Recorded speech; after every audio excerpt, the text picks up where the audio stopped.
అది పచ్చని పొలాల మధ్య ప్రశాంతమైన వాతావరణంలో ఉన్న ఆ పల్లెటూరిలో రాఘవయ్య శకుంతలది పెద్ద ఉమ్మడి కుటుంబం నివసిస్తోంది. రాఘవయ్యకు 2 కొడుకులు. పెద్ద కొడుకు అరుణ్, చిన్న కొడుకు హరీష్లు ఉన్నారు. అరుణ్ భార్య అంజలి పల్లెటూరి వాతావరణంలో పెరిగిన అమ్మాయి. సాంప్రదాయాలు, వంటలు అంటే ఆమెకు ప్రాణం. ఇక హరీష్ భార్య శృతి సిటీలో పెరిగిన మోడ్రన్ అమ్మాయి. ఆమెకు ఫాస్ట్ ఫుడ్స్, సిటీ కల్చర్ అంటే ఇష్టం. ఆ ఇంట్లో 2 కోడళ్ల వంటగదులు పక్కపక్కనే ఉన్నా వాటి మధ్య ఉన్న వ్యత్యాసం ఆకాశానికి భూమికి ఉన్నంత ఉంటుంది. ఒకరోజు ఉదయం 8 గంటల సమయంలో అంజలి వంటగది అంతా పచ్చని కూరగాయలు, ఆకుకూరలతో నిండిపోయింటుంది. ఎక్కడ చూసినా బీరకాయలు, బెండకాయలు, తోటకూర, గోంగూర కట్టలు కనిపిస్తున్నాయి. అంజలి తన స్నేహితురాలు పద్మతో కలిసి వంటల సన్నాహాల్లో నిమగ్నమైంది. ఏమి పద్మ, ఈరోజు అత్తయ్య గారికి ఇష్టమైన గోంగూర పచ్చడి, మినపగారెలు చేద్దామనుకుంటున్నాను. నిన్ననే నాన్నగారు ఊరు నుంచి వచ్చేటప్పుడు తాజా గోంగూర తెచ్చారు. చూస్తుంటేనే నోరూరిపోతుంది కదూ. అవునంజలి, అసలు నీ వంటగది చూస్తుంటే నాకు చాలా ఆశ్చర్యంగా ఉంటుంది. నువ్వు వంటలకే పరిమితం కాకుండా ఈ కూరగాయలతో వంటగదిని ఒక పూదోటలా మార్చేశావు. ఎటు చూసినా కూరగాయలే. ఇక్కడ చూస్తేనే సగం కడుపు నిండిపోతోంది. మీ అత్తయ్య గారు నిన్ను మెచ్చుకోవడంలో తప్పు లేదులే. అదేం లేదు పద్మ, మన పల్లెటూరులో దొరికే తాజా కూరగాయలతో వంట చేస్తే వచ్చే రుచే వేరు. ఫ్రిడ్జ్లో పెట్టి తీసిన కూరల్లో ఆ రుచి ఎక్కడుంటుంది చెప్పు. అందుకే నేనెప్పుడూ ఇలా రోజు ఉదయాన్నే తోట నుంచి తాజా కూరగాయలు తెప్పించుకొని నిండుగా ఉంచుకుంటాను. పచ్చగా ఉంటే కంటికి, వండితే కడుపుకి హాయి. అవునులే అంజలి, నీకు ఈ వంటలంటే ఉన్న శ్రద్ధ ఇంకెవ్వరికుండదు. ఆ మినపప్పు రాత్రి నానబెట్టావు కదా, బాగా నానింది.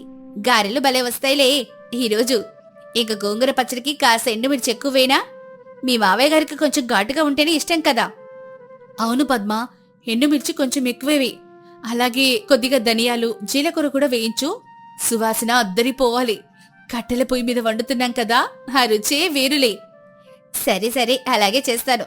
అయినా ఈ కాలంలో కట్టెల పొయ్యి మీద వంట చేసే ఓపిక ఎవరికుందే? నీకు తప్ప. ఓపిక కాదు పద్మ, ఇష్టం.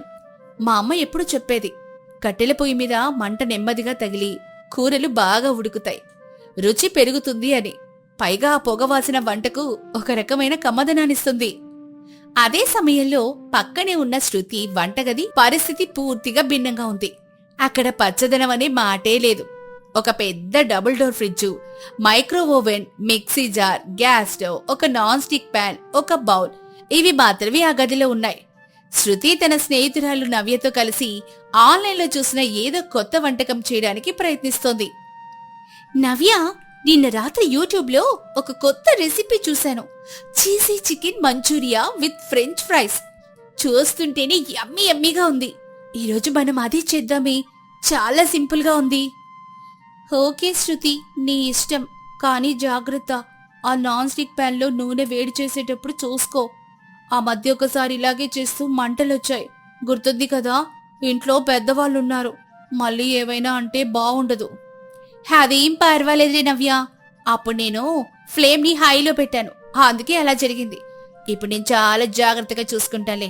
నువ్వు ఆ చికెన్ని చిన్న చిన్న ముక్కలుగా కట్ చేయి. నేను ఈలోపు మ్యారినేషన్ కోసం సాస్లు రెడీ చేస్తాను. Soya sauce, chilli sauce, tomato ketchup అన్నీ తీసి బయట పెట్టు. అన్నీ ఫ్రిడ్జ్లోనే ఉన్నాయి, తీస్తున్నాను. అయినా ఉదయం ఉదయం ఈ నాన్ వెజ్ ఏంటి శృతి? మీ అత్తయ్య గారికి తెలిస్తే కోపడతారేమో. అబ్బే, ఆవిడిటు వైపే రార్లే. వచ్చినా నేను మేనేజ్ చేస్తాను. అయినా వీకెండ్ కదా, కొంచెం స్పెషల్గా ఉంటే బాగుంటుందని. ఆ అంజలి అక్క ఎలాగో బోరింగ్ పప్పు పచ్చడి చేస్తుంది, మనం కాస్త స్పైసీగా లాగించేద్దాం. సరే, నీ ఇష్టం. ఈ ఫ్రెంచ్ ఫ్రైస్ కి బంగాళదుంపలు కట్ చేయనా, లేక ఆ రెడీమేడ్ ప్యాకెట్ వాడదామా? రెడీమేడ్ ప్యాకెట్ వాడదామే, టైం సేవ్ అవుతుందిగా. ఆ ప్యాకెట్ ఫ్రీజర్లో ఉంది చూడు. అలా అనుకుంటూ ఉండగా అంజలి వంటగదిలో కట్టెల పొయ్యి మీద గోంగూర పచ్చడికి పోపేస్తోంది. ఆవాలు, జీలకర్ర, ఎండుమిర్చి వేగుతుంటే వచ్చే కమ్మని సువాసన గారెలు పెట్టి వేగుతున్న వాసనతో కలిసి ఇల్లంతా వ్యాపించింది. ఆ కమ్మని వాసనకు ఆకర్షితురాలైన శకుంతల దేవుడి గదిలో నుంచి బయటకొచ్చి నేరుగా అంజలి వంటగది వైపు నడిచింది. ఆహా, ఏంటంజలి, ఈరోజు వంటగది గుమగుమలాడిపోతుంది. నాకైతే దేవుడి గదిలో ఉన్నా నోరూరిపోయిందమ్మా. ఏం చేస్తున్నావు తల్లి? అత్తయ్య గారు, దేవుడికి దండం అయిపోయిందా? మీకోసం అత్తయ్య గారు మీకు ఇష్టమని గోంగూర పచ్చడి మినపగారెలు చేస్తున్నాను. నాన్నగారు నిన్న సాయంత్రం తాజా గోంగూర తెచ్చారు కదా, అందుకే ఉదయాన్నే మొదలు పెట్టేశాను. చాలా సంతోషమమ్మా. నీ చేతి వంట అంటే ఇంట్లో అందరికీ ఇష్టమే. అయినా అంజలిని వంటగది చూస్తుంటే నాకు మనసుకి ఎంతో హాయిగా ఉంటుంది తెలుసా. ఎక్కడ చూసినా పచ్చదనం. ఈ కూరగాయలు ఆకుకూరలతో నీ వంటగది ఒక చిన్న వ్యవసాయ క్షేత్రాన్ని తలపిస్తోందమ్మా. నీ వంట రుచికి ఈ వాతావరణానికి ఏది సాటి రా తల్లి. ఆ లక్ష్మీదేవి కళ అంతా ఇక్కడే ఉన్నట్టుంది. మీరలా అంటే నాకు చాలా సంతోషంగా ఉంది అత్తయ్య గారు. అంతా మీ ఆశీర్వాదం. ఈ పల్లెటూరి కూరగాయలతో వంట చేస్తుంటే ఆ మజాయే వేరు కదా. మీరెళ్ళి హాల్లో కూర్చోండి. అత్తయ్య గారు, నేను వేడివేడిగా గారెలు పచ్చడి మీకోసం తీసుకొస్తాను. సరేనమ్మా. మీ మావయ్య గారు కూడా లేచారు. ఆయనకి కాఫీ ఇవ్వు ముందు. ఇదిగో అత్తయ్య గారు, కాఫీ రెడీగా ఉంది, మీరే తీసుకెళ్ళండి. అలా అంటూ అంజలి శకుంతలకి కాఫీ కప్పు ఇస్తుంది. శకుంతల కాఫీ కప్పు తీసుకుని రాఘవయ్యకిస్తుంది. అలా ఉండగా అంజలిని మెచ్చుకున్న తర్వాత శకుంతల అలాగే పక్కనున్న చిన్న కోడలి శృతి వంటగది వైపు వెళ్ళింది. అక్కడికెళ్లగానే ఆమెకి ఏదో ఘాటైన అపరిచితమైన వాసన ముక్కు పుటాలను తాకింది. శకుంతల ముఖం చిట్లిపోయింది. ఏంటమ్మా శృతి, ఇదేం వాసనే? ఇల్లంతా ఏదో వాసనతో నిండిపోయింది. ఉదయం పూట దేవుడికి దండం పెట్టుకున్న సమయంలో ఈ నాన్ వెజ్ వాసనేంటి? ఏం వండుతున్నావు అక్కడ? అప్పుడే శృతి నాన్ స్టిక్ ప్యాన్ లో నూనె పోసి మంట ఎక్కువ పెట్టి అందులో ముందుగా మ్యారినేట్ చేసిన చికెన్ ముక్కలు వేస్తోంది. నూనె బాగా వేడెక్కడం వల్ల ఒక్కసారిగా మంటలు పైకి లేచాయి. శృతి, నవ్య భయంతో గట్టిగా అరుస్తూ వెనక్కి తగ్గారు. అమ్మో నవ్య, వెనక్కిరా! అయ్యో అయ్యో, ఏంటమ్మా ఇది? ఏం చేస్తున్నారు మీరిక్కడ? ఆ మంటలేంటే ఇల్లు తగలబెట్టేలా ఉన్నారే తల్లి. తప్పకుండాలా స్టవ్ ఆఫ్ చేయండి ముందు. అలా అంటూ శకుంతల వెళ్లి స్టవ్ ఆఫ్ చేస్తుంది. అదేం లేదత్తయ్య గారు, చికెన్ మంచూరియా చేస్తుంటే కాస్త నూనె ఎక్కువై మంట ఎక్కువ పెట్టేసరికి అలా పైకొచ్చేసాయి. నేను చూసుకోలేదు. ఏంటమ్మా ఈ సిటీ కల్చరు? ఉదయం పూట ఆ నాన్ వెజ్ వాసనేంటి కొంపలో? ఈ మంటలు, ఈ భయం, ఇదంతా చూస్తుంటే నాకు కంగారుగా ఉంది. అసలు ఈ వంటగది ఏంటిలా ఉంది? ఒక్క కూరగాయ ముక్క లేదు, పచ్చదనం లేదు. అంతా ప్లాస్టిక్ డబ్బాలు, ప్యాకెట్లే. నీకు వంట చేయడం రాకపోతే నేర్చుకోవాలి గాని ఇలా ప్రయోగాలు చేసి ఇల్లు తగలబెడతావా? సారీ అత్తయ్య గారు, ఇంకెప్పుడు ఇలా జరగకుండా చూసుకుంటాను. నేను కేవలం ఒక కొత్త రెసిపీ ట్రై చేద్దామని. సారీ కాదు శృతి, మన పద్ధతులు సాంప్రదాయాలు తెలుసుకో. ఈ జంక్ ఫుడ్లు, ఫాస్ట్ ఫుడ్లు ఎప్పుడో ఒకసారి సరదాగా తింటే పర్వాలేదు గాని రోజు ఇవే తింటే ఆరోగ్యానికి మంచివి కావు. ఇంట్లో పెద్దవాళ్ళం ఉన్నావు, మన ఆరోగ్యం కూడా చూసుకోవాలి కదా. ఒకసారి పక్కకెళ్ళి నీ తోడికోళ్ళ అంజలిని చూసి నేర్చుకోమ్మా. అక్కడ చూడు, పచ్చదనం, కూరగాయలతో, కమ్మని సువాసనలతో ఆ వంటగది ఎంత ప్రశాంతంగా ఉందో. చూస్తేనే మనసుకి హాయిగా ఉంది. ఇక్కడ చూస్తే టెన్షన్ తప్ప ఏమీ లేదు. అవునత్తయ్య గారు, నాదే తప్పు, నన్ను క్షమించండి. సరే, జరిగిందేదో జరిగింది గాని ఆ ప్యాన్ పక్కన పెట్టి వెళ్ళి అంజలి దగ్గర కూర్చో. కనీసం ఆ పచ్చడి ఎలా చేస్తుందో చూసి నేర్చుకో. రేపటి నుంచి నువ్వు కూడా ఆ వంటగదిలోని వంట చేయాలి. ఈ ఫాస్ట్ ఫుడ్స్ తగ్గించు. అలా చెప్పి శకుంతల అక్కడి నుంచి వెళ్ళిపోతుంది. అప్పుడు శకుంతల మాటలతో శృతికి తన తప్పు తెలిసొచ్చింది. తన వంటగదికి అంజలి వంటగదికున్న తేడా ఆమెకు స్పష్టంగా అర్థమైంది. మరుసటి రోజు ఉదయం నుంచి ఆమె అంజలి వంటగదికి వెళ్లడం మొదలెట్టింది.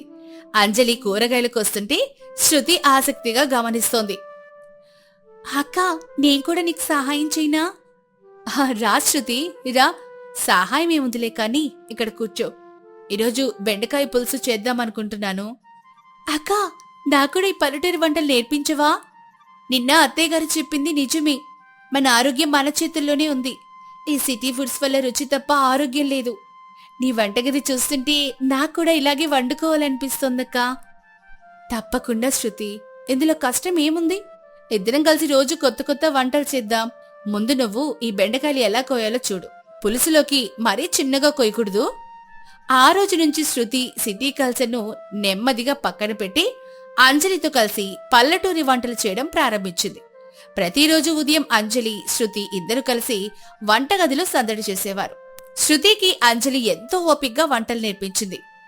అక్కా, నిన్న నువ్వు చేసిన బీరకాయ పచ్చడి భలే ఉంది. మా ఆయనైతే లొట్టలేసుకుంటూ తిన్నాడు. ఇంత సింపుల్గా ఇంత రుచిగా ఉంటుందని నాకు తెలియనే తెలియదక్కా. సిటీలో మేము ఎక్కువగా మసాలా కర్రీలే తినేవాళ్ళం.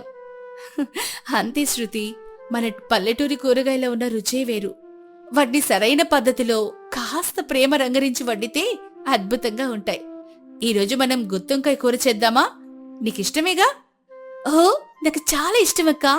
నేను మసాలా దంచుతానుండు.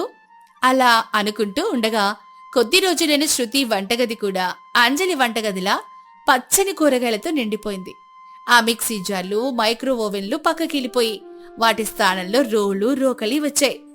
అత్తమామలు రాఘవయ్య, శకుంతల, భర్తలు అరుణ్, హరీష్ ఇద్దరూ కోడళ్ల వంటలను ఆస్వాదిస్తూ ఎంతో సంతోషపడ్డారు.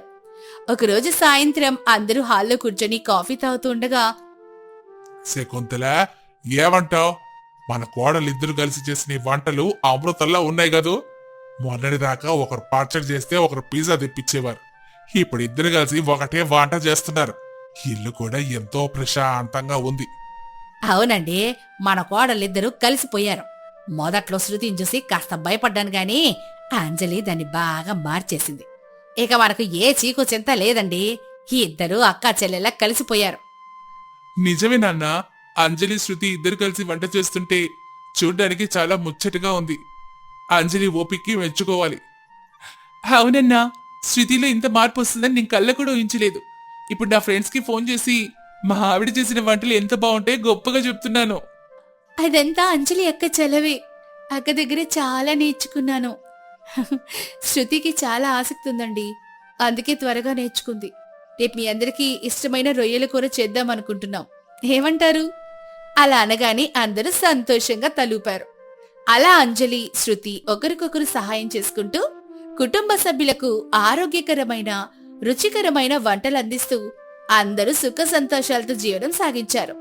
ఆ ఇంట్లో సిటీ, పల్లెటూరి వాతావరణాల మధ్య ఉన్న వ్యత్యాసం మాయమై ఒక అందమైన, బలమైన కుటుంబ బంధం ఏర్పడింది.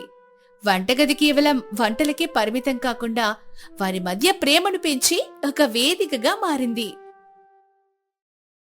గత ఎపిసోడ్లో పట్టం కూరగాయల్లోని కెమికల్స్ ని చూసి భయపడిన పల్లెటూరి కోడలు అంజలి మేడ మీద కుండీల్లో ఆర్గానిక్ కూరగాయలు పెంచుదామని అత్తగారిని, కుటుంబాన్ని ఒప్పిస్తుంది.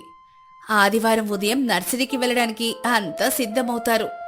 ఆ ఆదివారం ఉదయం 9 గంటల సమయంలో రాఘవయ్య కారు నర్సరీ వైపు వెళ్తోంది. రాఘవయ్య డ్రైవింగ్ చేస్తూ ఉండగా పక్క సీట్లో శకుంతల ముఖం మార్చుకుని కూర్చుంది. వెనుక సీట్లో అరుణ్, అంజలి, అర్చన కూర్చున్నారు. కారులో సంభాషణ ఇలా సాగుతోంది. యావండి, ఆ ఏసీ కొంచెం పెంచండి. అసలే నా సండే ఉదయం సీరియల్స్ అన్ని మిస్ అయిపోయి వస్తున్నాను. నా స్నేహితురాలు లలిత ఏమో కిట్టి పార్టీకి రమ్మని మెసేజ్ మీద మెసేజ్ పెడుతోంది. నేనేమో ఇక్కడ ఈ మట్టి కోసం, పేడ కోసం మీతో పాటు బయలుదేరాను. నా కర్మ కాకపోతే. అదేంటి శకుంతల అలా అంటావు? మన ఆరోగ్యం కోసం మనం పడే కష్టం ఇది. అయినా కిట్టి పార్టీలో కూర్చొని ఉల్లిపాయ రేట్లు, పక్కింటి వాళ్ళ ముచ్చట్లు మాట్లాడుకోవడం కంటే ఇలా ప్రకృతితో గడపడం మంచిది కదా. అబ్బా నాన్న, మీ ప్రకృతి ప్రేమ ఆపండి. వీకెండ్ ఒకరోజు ప్రశాంతంగా పడుకుందామంటే ఉదయాన్నే లేపారు. అంజలి, నీకసలు ఈ ఐడియా ఎందుకు వచ్చిందో కానీ నా నిద్రంతా పాడైంది. అయ్యో, అలా అనకండి. రేపు ఆ కుండీల్లో ఎర్రటి టొమాటాలు, పచ్చటి బెండకాయలు కాస్తుంటే వాటితో నేను వేడి వేడిగా కూరొండి పెడితే మీరు లొట్టలేసుకొని తింటారు. అప్పుడు మీకే తెలుస్తుంది ఈ పల్లెటూరి పిల్ల ఐడియా ఎంత గొప్పదో. హాయ్ గాయ్స్, నేను మీ అర్చన. ఇప్పుడు మేము మా వదిన గారి స్పెషల్ టెర్రస్ గార్డెన్ మిషన్ కోసం నర్సరీకి వెళ్తున్నాం. నా వ్లాగ్ కోసం ఇది సూపర్ కంటెంట్. వదినా, ఒక్కసారి కెమెరాకి హాయ్ చెప్పు. ముందా ఫోన్ పెట్టే. అక్కడ మట్టి బొరదలో పడి నా పట్టు చీర పాడైపోతుందేమోనని నేను టెన్షన్ పడుతుంటే నీకు వ్లాగ్స్ ఒక్కటే తక్కువయ్యాయి. అలా ఉండగా కారు ఒక పెద్ద నర్సరీ ముందు ఆగుతుంది. లోపల రంగురంగుల పూల మొక్కలు, రకరకాల కుండీలు, ఎరువులు ఉన్నాయి. అందరూ కారు దిగి లోపలికొస్తారు. శకుంతల అక్కడున్న ఖరీదైన పూల మొక్కల వైపు చూస్తూ ఆకర్షితురాలవుతుంది. అబ్బో, ఈ మొక్క చూడండి ఎంత బావుందో. దీని ఆకులు చూస్తే అచ్చం ప్లాస్టిక్లా మెరిసిపోతున్నాయి. మన ఇంట్లో డ్రాయింగ్ రూంలో పెట్టుకుంటే ఇల్లు ఎంత రిచ్గా ఉంటుందో. ఏవండి నర్సరీ అబ్బాయి, ఈ మొక్క ఎంత? అది ఆంతర్యం మొక్క అమ్మగారు. కేవలం 1200 రూపాయలు. లోపల ఏసీ రూమ్స్ లో పెట్టుకోవచ్చు. భలే అందంగా ఉంటుంది. అత్తయ్య 1200 ఒక్క మొక్కకా? అందులో ఏమైనా బంగారం కాస్తుందా ఏంటి? ఆ మొక్క ఆకులు ప్లాస్టిక్ లాగే ఉన్నాయి. దానికి ప్లాస్టిక్ కొమ్మని కొనుక్కోవచ్చు కదా 10 రూపాయలకి. నీకేం తెలిసే పల్లెటూరు పిల్ల దీని వాల్యూ. మా ఫ్రెండ్స్ ఎవరైనా ఇంటికి వస్తే చూసి ఎంత మెచ్చుకుంటారో తెలుసా? వాళ్ళు మెచ్చుకుంటే మన కడుపు నిండుతుందా అత్తయ్య? మన ఇక్కడికి వచ్చింది కూరగాయల విత్తనాలు, మట్టి కోసం. ఈ 1200తో మన మేడ మీద 12 రకాల కూరగాయలు పండించొచ్చు. రండి, నా వెంట రండి చెప్తా. అలా అంటూ అంజలి అందర్నీ కూరగాయల విత్తనాలు, ఎరువులు ఉండే సెక్షన్కి తీసుకెళ్తుంది. అక్కడ రకరకాల వాసనలు వస్తూ ఉంటాయి. అబ్బబ్బబ్బా, ఏంటి అంజలి ఈ వాసన? ఇక్కడ అసలు నిలబడలేకపోతున్నారు. ఏదో మున్సిపాలిటీ చెత్త కుప్ప దగ్గర నిలబడినట్టుంది. పదండి వెళ్ళిపోదాం. అత్తయ్య, ఇది చెత్త వాసన కాదు, జీవామృతం వాసన. మన మట్టికి బలాన్నిచ్చే ఎరువుల వాసన.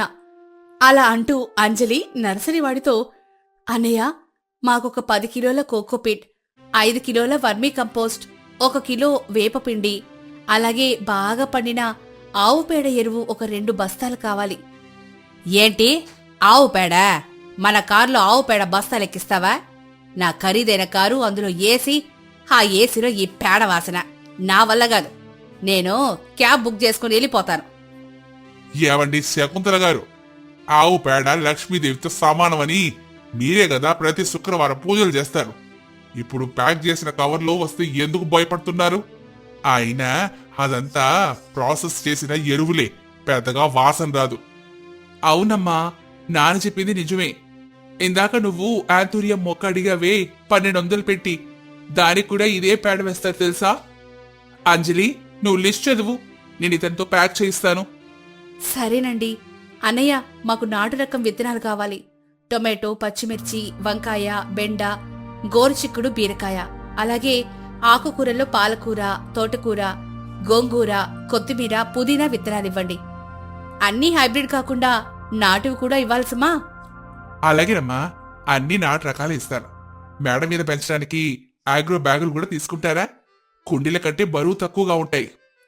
అవునన్నయ్య, ఒక 20 ఆగ్రో బ్యాగులు ఇవ్వండి. పెద్దవి చిన్నవి కలిపివ్వండి. ఏంటి బాబు, 3000 బిల్లు వస్తుందా ఏంటి? ఈ ఆగ్రో బ్యాగులు, ఈ మట్టి బస్తాలు, ఇదంతా చూస్తుంటే మన కూరగాయల దుకాణం పెట్టేలా ఉన్నామే. అత్తయ్య, ఇదంతా 1 టైం ఇన్వెస్ట్మెంట్.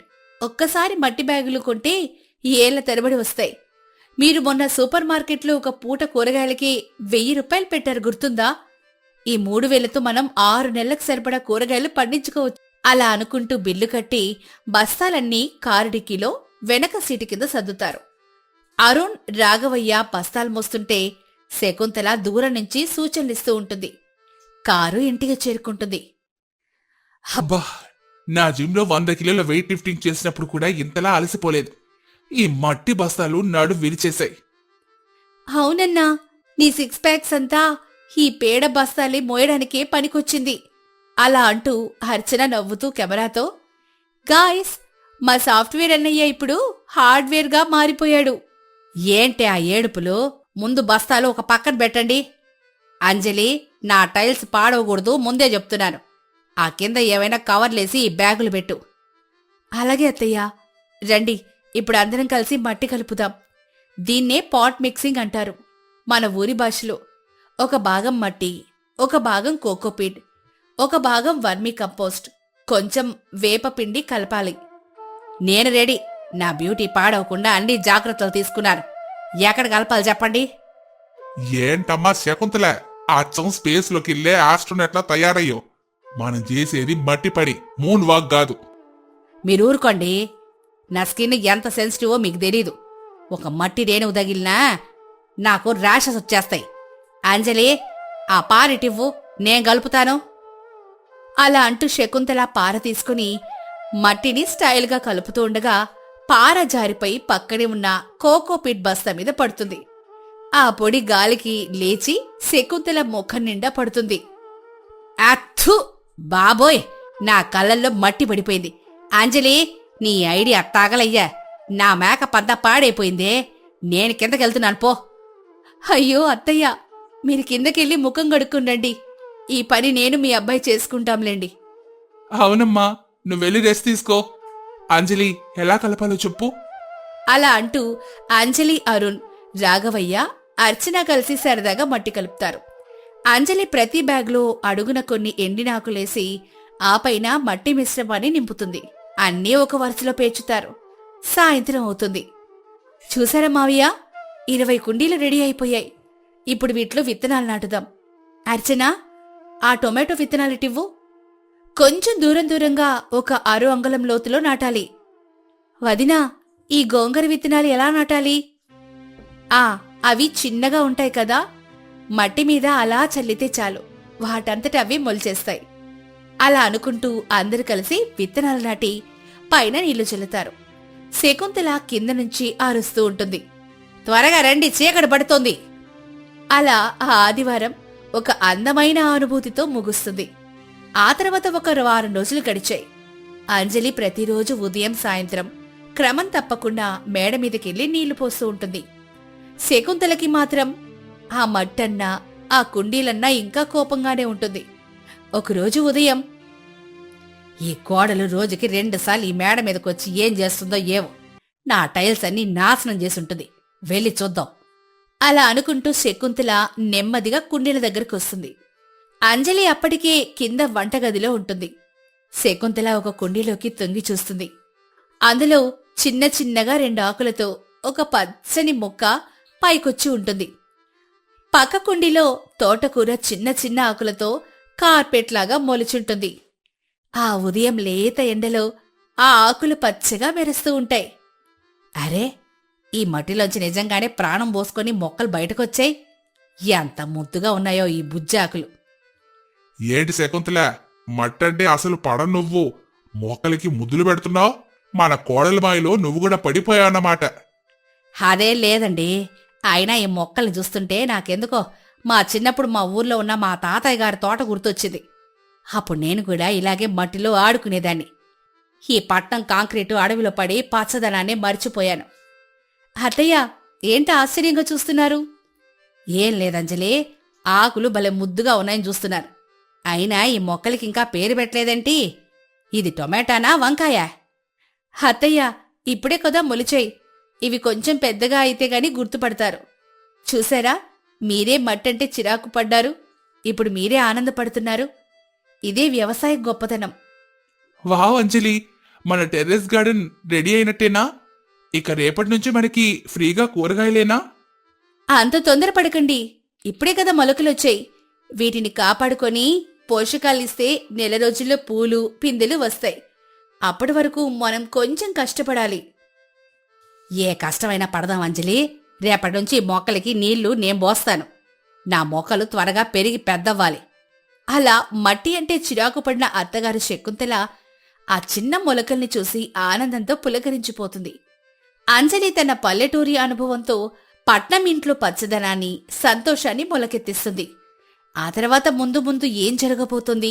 మొక్కలు వేగంగా పెరుగుతున్న సమయంలో అంజలి మొక్కలకు పట్టిన చీడపీడలను కెమికల్స్ వాడకుండా ఎలా వదిలించింది? మొదటిసారిగా వచ్చిన తాజా వంకాయలు చూసి పక్కింటి ఆంటీలు ఎందుకు అసూయపడ్డారు? ఈ చిన్న టెర్రస్ గార్డెన్ కాస్త అపార్ట్మెంట్ మొత్తానికి ఒక బిజినెస్ మోడల్గా మారడానికి దారితీసిన ఆ సంఘటన ఏంటి? ఇవన్నీ తెలియాలంటే వచ్చే ఎపిసోడ్ చూడాల్సిందే.